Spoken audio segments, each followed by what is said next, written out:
నేను అడ్వకేట్ శ్రీనివాస్ చౌహాన్. మిత్రులారా, ఆస్తుల కోసం ఎవరినైనా అడాప్షన్ ఏ వయసు వారినైనా తీసుకునే అవకాశం ఉంటుందా, తీసుకోవచ్చా? సో మిత్రులారా, మన దేశంలో అడాప్షన్ అండ్ మెయింటెనెన్స్ యాక్ట్ అనే చట్టం ఉంది.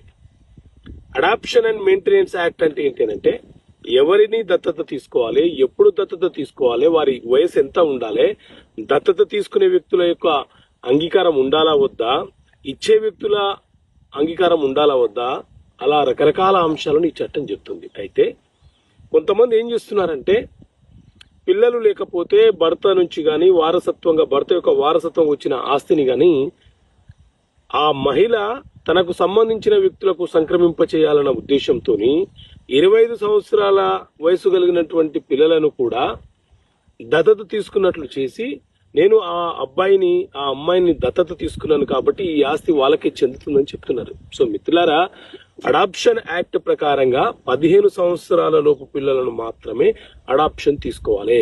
15 సంవత్సరాలు దాటిన పిల్లలను అడాప్షన్ తీసుకున్నా అది చెల్లుబాటు కాదు. అయితే ఇక్కడ అడాప్షన్ అనేది ఖచ్చితంగా రిజిస్టర్ అయి ఉండాలా అంటే, రిజిస్ట్రేషన్ యాక్ట్ ప్రకారంగా అది ఖచ్చితంగా రిజిస్ట్రేషన్ అయి ఉండాలన్న నియమం ఏమీ లేదు. కానీ హిందూ సాంప్రదాయం ప్రకారంగా ఒక హోమ కార్యక్రమం నిర్వహించి అడాప్షన్ తీసుకునే అవకాశం ఉంటుంది. ఇలా